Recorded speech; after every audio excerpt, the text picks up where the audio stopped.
Salut, c'est la deuxième vidéo. Voilà, je voulais parler un petit peu avec vous, histoire de savoir un petit peu ce qui se passe, tout ça. Donc du coup, moi de mon côté, c'est un peu bloqué. J'ai arrivé à trouver une soupape de sécurité. Je sais pas si on dit ça. Une soupape de sûreté, de sécurité, je sais pas. Une soupape de, je sais pas comment on dit. Mais ça me permet de décompresser en fait, c'est Twitter. En fait, j'ai remarqué que sur Twitter, il y a des gens un peu comme moi, c'est-à-dire que sont assez intellectuels et ils sont pour la liberté d'expression, la liberté de le non-psychiatric coercion, quoi. Donc du coup, je pense que c'est c'est un moyen de s'exprimer qui est assez intéressant pour moi. Et donc voilà, je, ça me fait plaisir d'avoir des petits messages sur Twitter de gens qui militent, qui sont là pour les droits de l'homme, quoi. Sinon, voilà, je voulais vous parler un petit peu de moi aussi, comme ça vous connaissez un peu mon background. En fait, moi, comme je vous ai dit, comme je vous ai dit avant, j'ai été abusé sexuellement quand j'étais jeune. Et du coup, je sais pas si ça m'a changé ou pas, je sais pas. Mais disons que je suis un peu quelqu'un qui, disons que je suis pas, j'aime pas les gens qui dominent les autres. J'aime pas les systèmes pyramidaux, vous voyez. Vous voyez, genre celui qui contrôle, etc. J'aime pas trop ça en fait. Et c'est peut-être pour ça que je me suis fait un peu éjecter de la société en fait. Je suis un peu en marge de la société. C'est parce que je reste pas à ma place, quoi. Enfin, c'est pas ma place, mais je veux dire, un petit peu comme Bruce Lee qui était entre qui avait le cul entre deux chaises. Bah, moi, j'avoue que là où j'habite, les gens m'aiment pas trop parce que, bah là, pardon, parce que je parle français de manière correcte et je parle créole de manière correcte aussi, donc ça déplaît aux gens. Et j'aime bien parler anglais aussi, j'aime bien parler espagnol. Donc à un moment donné, les gens ils se disent, on n'arrive plus à le mettre dans une case, on n'arrive plus à le contrôler. Donc du coup, il devient problématique. Excusez-moi, je me fais beau pour la caméra. Je plaisante. Donc voilà, moi je voulais vous dire que moi quand j'étais jeune en fait, j'étais livré à moi-même. En fait, je vais vous expliquer. Quand j'étais jeune, mon frère, quand j'étais très très jeune, hein, J'ai vu, euh, j'ai vu des trucs, des scènes assez horribles. J'ai vu par exemple mon tonton se faire tirer dessus par un autre tonton, alors que j'avais peut-être, je sais pas, 3 ans, 4 ans. J'ai été abusé sexuellement. Je ne dirai pas par qui parce que je n'ai pas de preuves à vous apporter. Donc, soit vous me croyez, soit vous ne me croyez pas. Et moi, j'ai essayé de porter plainte, hein, mais les plaintes ne passent pas. Et du coup, qu'est-ce que je vais dire? Oui, voilà, moi j'étais pas quelqu'un de controversé, j'étais quelqu'un d'assez malléable en fait, c'est-à-dire que j'essayais de faire plaisir à tout le monde, à mon père, à ma mère, à mes frères, à mes sœurs. Et du coup, bah, tous mes émotions, je gardais en moi, j'étais un peu j'avais une espèce En fait, comme je me sentais dévalorisé, j'avais pas de sentiment de valeur. Je me construisais une carapace, c'est-à-dire que je faisais beaucoup de musculation, je faisais beaucoup de sport, je faisais du foot, et à un moment donné, j'avais une sorte de d'armure de muscles qui faisait que, pardon, qui faisait que les gens me respectaient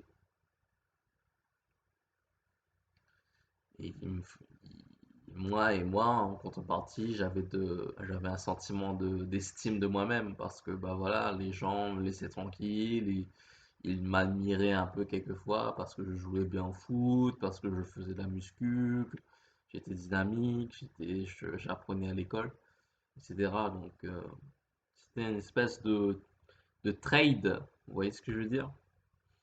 Et du coup, voilà, donc mais en fait, moi, je me suis toujours senti coupable en fait, je me suis toujours senti coupable parce que ma mère était malade, en fait. Ma mère était malade et je me suis toujours dit, je suis pas assez fort pour l'aider, quoi. Pourtant, je voulais l'aider et j'essayais de l'aider, mais ça ne marchait pas. Ma mère était malade et ça me faisait extrêmement mal. Du coup, j'ai j'ai toujours vécu avec une espèce de rage. C'est-à-dire, c'était pas une rage négative, hein, c'était une rage qui me poussait par exemple, au football, à être plus autoritaire parce que j'étais, par exemple, un défenseur. J'étais très autoritaire j'étais un peu un mâle alpha, peut-être, si on peut dire. J'étais un peu un dominateur sans le vouloir. Et en fait, je, je cherchais juste à me faire accepter, à me faire aimer, à me faire respecter, à sauver mes parents, enfin surtout ma mère, parce que mon père il était pas malade. Et du coup, bah, j'ai vécu un peu comme un guerrier, quoi. C'est-à-dire que moi, je suis indien et j'allais jouer avec des gars qui étaient pas indiens, quoi. C'était des gars, on va dire, de la rue, enfin de la rue. C'était pas des gens vraiment de la rue, mais c'était des gens qui étaient là. C'était un peu comme des combats de guerriers en fait, c'est-à-dire quand on allait jouer au foot, c'était chacun pour soi et on essaye d'imposer son style, par exemple, je sais pas moi, le dribble, la défense, etc. Du coup, moi, je suis rentré dans ces joutes guerrières parce que pour moi, bah moi j'ai vu France 98 en fait, j'avais 12 ans, j'ai vu France 98 et ça m'a beaucoup.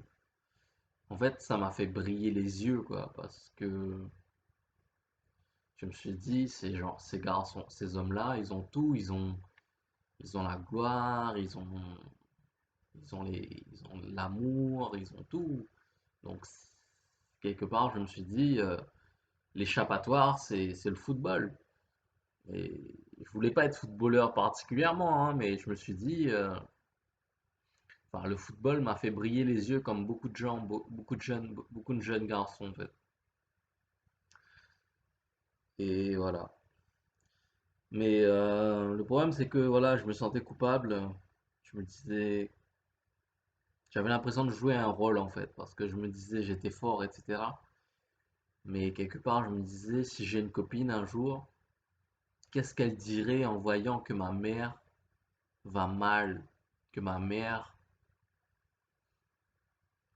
que ma mère est dans un état misérable, pardon. Et je me suis posé cette question-là.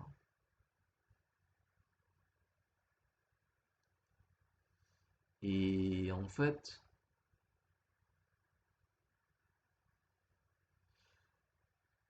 euh, pendant ma scolarité, ça a été très dur parce que durant le collège, tout ça, il y avait beaucoup de...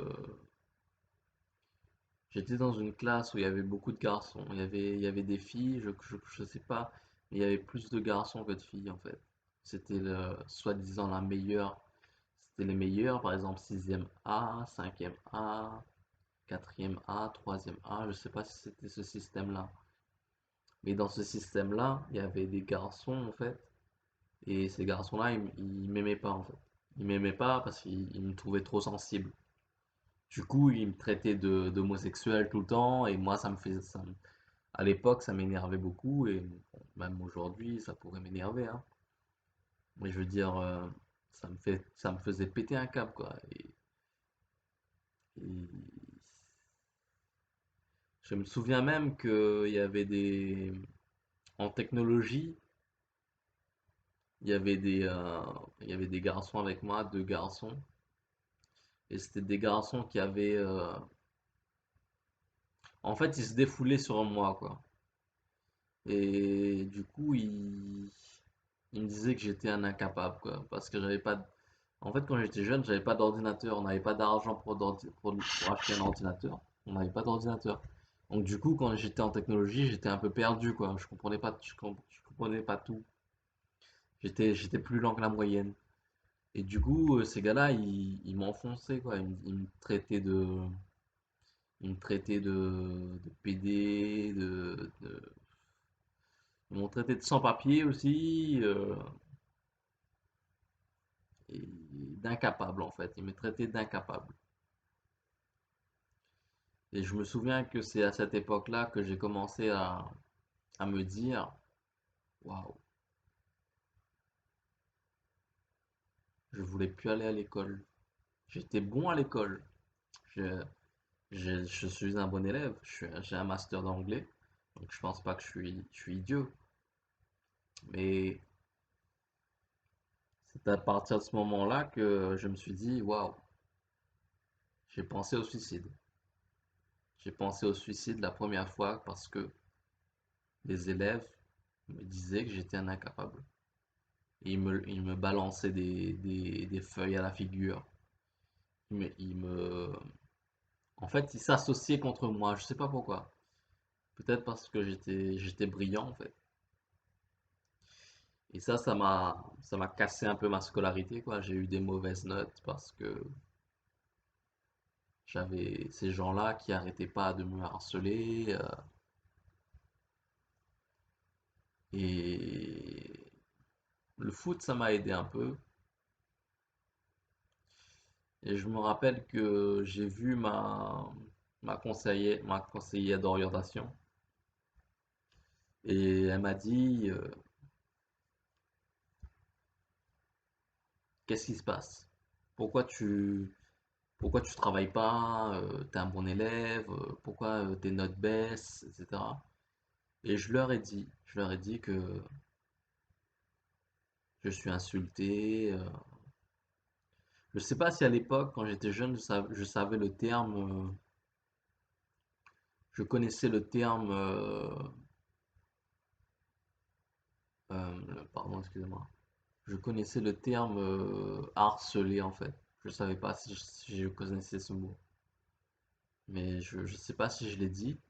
Mais je lui ai dit que voilà, mes amis mes soi-disant amis, hein, bah, ils se défoulaient sur moi, quoi. Ils me traitaient de PD, ils essayaient de me rabaisser, de m'humilier, etc.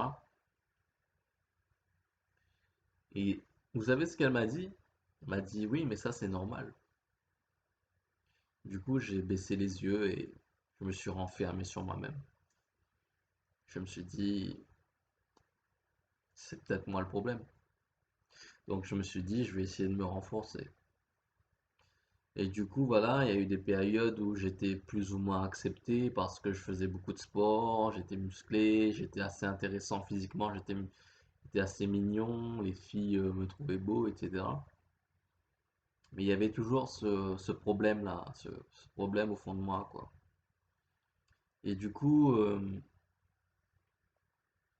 j'avais des moments où j'étais vraiment bien et il y avait des moments où j'étais vraiment triste.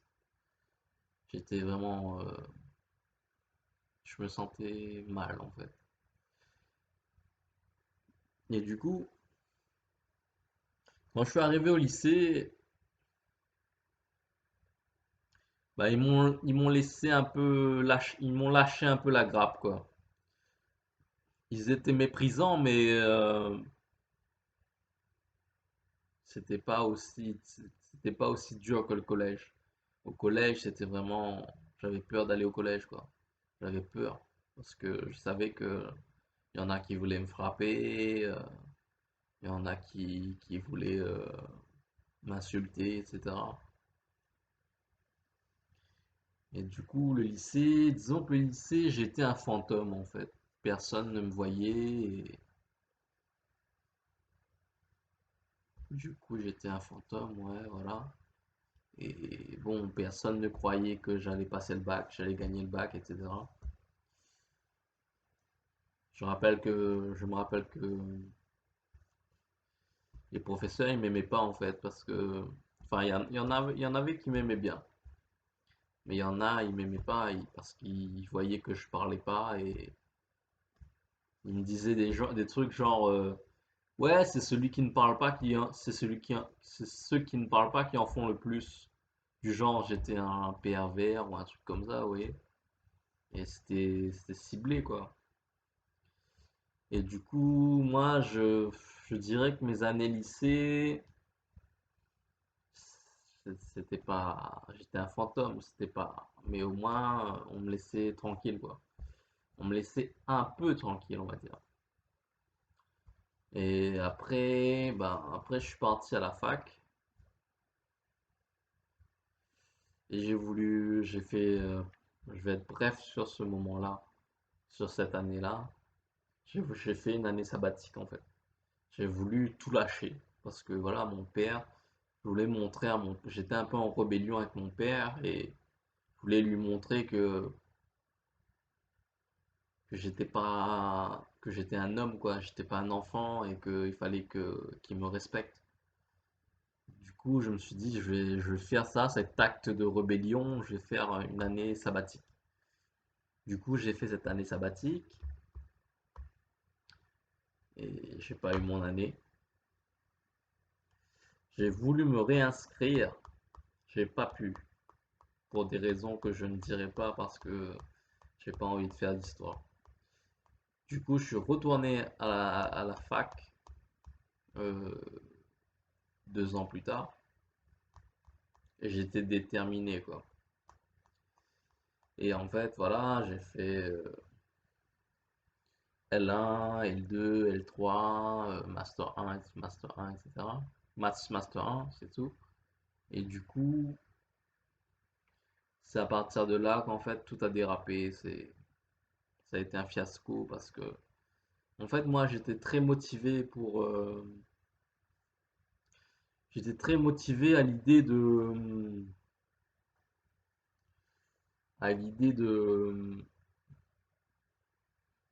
d'avoir de bonnes notes, etc., d'être un bon élève. Mais il y a des, il y a des gens qui m'ont embarqué un peu dans leur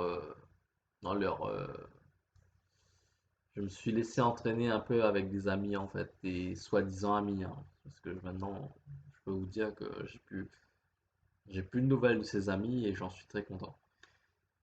Ils m'ont entraîné un peu dans l'alcool, J'étais pas alcoolique, hein, j'étais pas alcoolique, mais je faisais des soirées quoi. Pour moi, c'était normal, puisque je me disais, c'est un étudiant, il fait la fête des fois quoi. Mais le problème, c'est que pour être performant à l'université, si on n'est pas surdoué, on peut pas se permettre de d'avoir une vie sociale complète, quoi. Enfin, moi, je me disais, moi, j'ai réussi à valider mon master, mais je me dis, je regrette vraiment d'avoir rencontré ces gens-là. Mais le problème, c'est pas les gens, c'est que j'étais manipulable. C'était que que j'ai, qui m'ont entraîné et que je- moi, je sais que ces gens-là, ils s'en foutent de moi, tu vois, donc je vais pas leur jeter le tort. Je me dis juste que j'étais pas assez mentalement fort. Mais du coup, oui, je voulais vous parler de ça. C'est que, en fait, il y avait les amis, il y avait la fête, il y avait les études. J'étais sérieux aussi, mais il y avait aussi d'autres personnes. Et ces autres personnes-là, en fait, bah, c'est eux qui m'ont harcelé, en fait. Moi, j'ai, j'ai essayé de porter plainte. Donc, la policière m'a dit d'aller voir un psychologue. Donc, du coup, puis j'étais tombé malade, donc j'avais plus aucun crédit, quoi. Pour eux, c'était moi le fou, quoi. Pour eux, quand vous tombez malade, c'est vous la victime, hein. Enfin, vous n'êtes plus crédible. En fait, ces gens-là, ils essayaient d'attirer mon attention, mais en me rabaissant, en fait. C'était la même chose que les gens du collège, mais en plus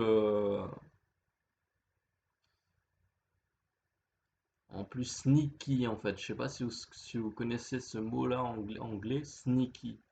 C'est-à-dire qu'ils faisaient des choses, mais en cachette, quoi. C'est-à-dire que mes amis, ils n'étaient pas au courant que il y avait ce espèce de harcèlement. Et en fait, ils faisaient des équipes, c'est-à-dire que les filles, c'était des couples souvent, hein, mais ça pouvait être des filles ou des garçons isolés. Mais c'était des couples, en fait.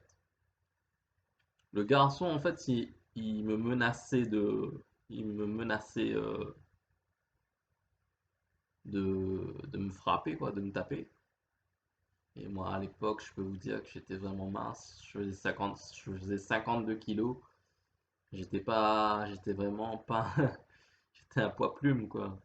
Donc, quand tu vois des gars qui pratiquent des arts martiaux et qui sont là enragés contre vous, vous pouvez pas trop bouger, quoi. Du coup, oui, en fait, ils faisaient des équipes et les filles, en fait, elles venaient m'agacer, elles venaient me provoquer, en fait. Et en fait, moi, j'étais un peu révolté, mais je savais que j'étais en danger, en fait. Je savais que j'étais en danger et que si je faisais la moindre erreur, je me faisais tabasser et on aurait mis la faute sur moi. On aurait dit, oui, voilà, c'est Jean-Patrick, il a fait ci, il a fait ça, il y a plein de gens qui l'aiment pas, c'est quelqu'un d'arrogant, etc. Pardon. Donc du coup, moi, ce que j'ai fait, c'est que j'ai tenu mes positions. C'est-à-dire que je reculais pas, mais je n'attaquais pas non plus tant qu'on ne m'attaquait pas physiquement. Mais le problème, c'est que ils m'ont attaqué psychologiquement en fait. Et du coup, ça a fait des gros gros dégâts. Moi, je pensais pas, je savais pas tout ça, je savais pas que on pouvait torturer quelqu'un sans dans cette société-là, je pensais pas qu'on pouvait torturer quelqu'un sans le toucher en fait. Pour moi, ça n'existait pas hein, parce que j'étais jeune, j'avais 18, 19 ans, 20 ans. Je sortais de la campagne parce que le sud, euh, le sud de la Réunion, c'est un peu la campagne. Et je débarquais à Saint-Denis, la capitale. Et du coup, en fait, j'étais pas si bête non plus parce que j'ai compris. À un moment donné, j'ai compris que c'était du harcèlement. J'ai compris qu'il y avait quelque chose qui n'allait pas. Mais en fait, on m'a tellement provoqué que j'ai pété un câble. C'est-à-dire que je pouvais plus contrôler ma colère en fait. C'est-à-dire que j'avais de la colère j'étais tellement quelqu'un qui n'exprimait pas ses émotions qu'ils m'ont tellement provoqué que c'était comme c'était comme une explosion, enfin un tsunami. Il y a plein d'émotions qui sont sorties. Et du coup, moi, ce que j'ai fait, c'est que moi, je vous dis franchement, je voulais en venir aux mains. Et je me suis dit, si je le fais, peut-être que je perdrai mon diplôme, quoi. Donc du coup, ce que j'ai fait, c'est que j'ai fui en fait. Enfin, j'ai pas fui parce que j'avais pas peur, mais disons que je me suis dit à l'époque,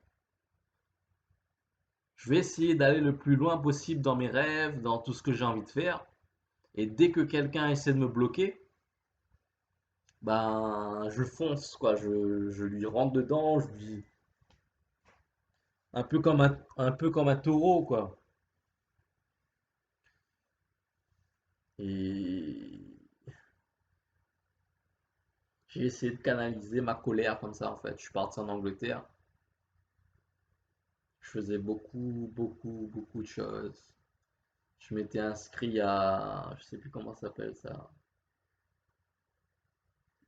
Je travaillais dans une école et du coup, je sais plus comment, Onicep, un truc comme ça. Je faisais des cours à distance en plus de travailler et je faisais beaucoup de sport en fait. Après le travail, j'allais faire peut-être 2 3 heures de musculation, mais chaque jour quoi. Et quand je suis rentré à la Réunion, ben, j'ai commencé à, je sais pas si c'est du délire ou pas, mais j'avais l'impression que tous les gens me regardaient bizarrement. J'avais l'impression que j'étais une attraction, que les gens, j'avais l'impression aussi que les gens voulaient me tuer en fait. Et jusqu'à aujourd'hui, je peux vous dire, je sais pas si c'est vrai ou pas. Peut-être que c'est vrai, peut-être que c'est faux. Mais voilà, tout ce que je vous dis là, c'est pour vous expliquer un petit peu le chemin. C'est pour vous faire comprendre que un schizophrène, soi-disant un schizophrène, ben, il y a un parcours derrière. C'est pas juste une maladie qui tombe sur nous comme ça sur la tête sans rien dire. Il y a un vécu et ce que je veux vous dire moi, ce que je veux vous prouver moi, c'est que la schizophrénie ça n'existe pas. Parce qu'en fait, ça fait maintenant 12 ans à peu près que je suis diagnostiqué étant schizophrène. Et en fait, je me suis beaucoup battu pour arrêter mes médicaments. J'ai été dans la rue, j'ai, j'ai fait plein de trucs, quoi. Et ce que j'ai remarqué, en fait, c'est que, parce que moi, je suis quelqu'un qui analyse beaucoup, en fait. Je suis très observateur. Et en fait, euh, j'ai remarqué que les médicaments, ça rend docile, en fait. Ça vous empêche de, Ça vous empêche d'être heureux, ça vous empêche d'être triste. Non, vous pouvez être triste, mais vous êtes plutôt dans l'ensemble, vous pouvez être plutôt neutre. On va dire neutre triste, mais ça dépend des gens aussi, hein. Mais moi c'est plutôt neutre, triste. Enfin, triste, un peu désillusionné.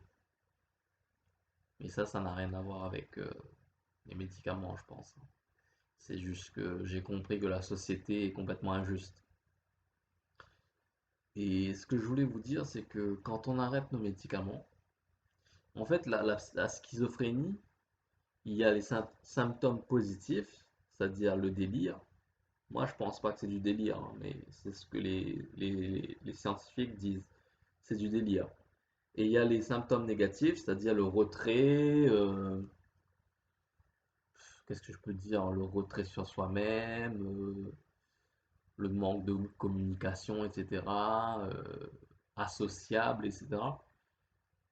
Euh, En fait, ce que j'ai remarqué, c'est que quand j'arrête mes traitements,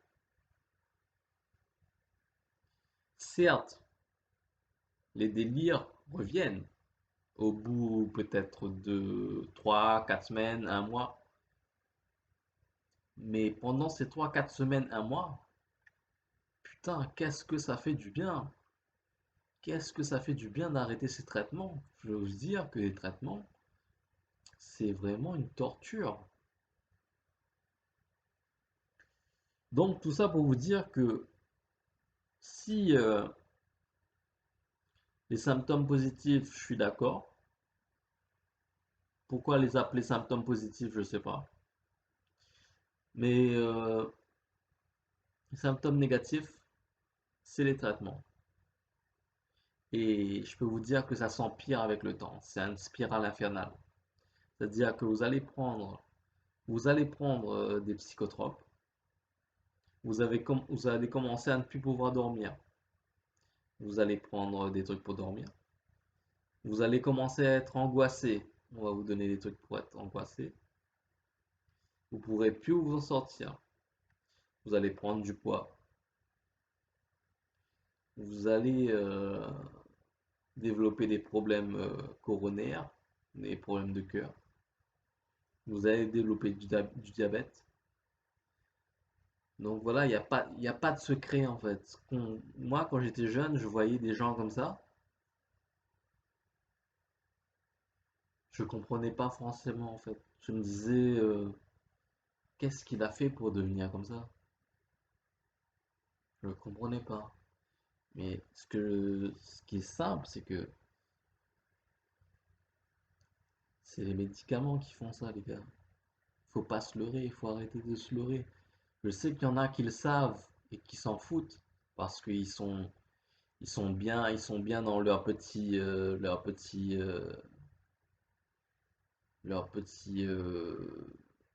confort de voir les autres mal et ça les conforte dans le fait qu'ils valent quelque chose. Mais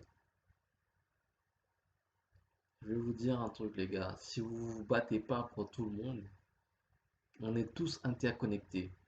Moi, je suis comme, moi, je suis pour Confucius. Confucius, il disait qu'il y a une seule famille au-dessus du ciel, il y a une seule famille. Bruce Lee, c'est une citation que j'ai vue de Bruce Lee qui venait de Confucius. Je vais vous dire un truc, si vous vous battez pas pour votre prochain, si vous n'aimez pas votre prochain, bah, vous serez toujours malheureux. Vous serez toujours perverti. Et vous serez toujours... Quand vous verrez quelqu'un comme moi qui est oméga, vous vous direz pourquoi, qu'est-ce qu'il a de plus de moi.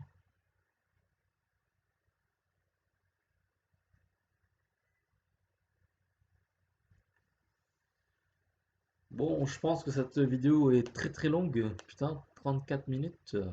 Bon, on va voir si, on va voir si les gens regardent.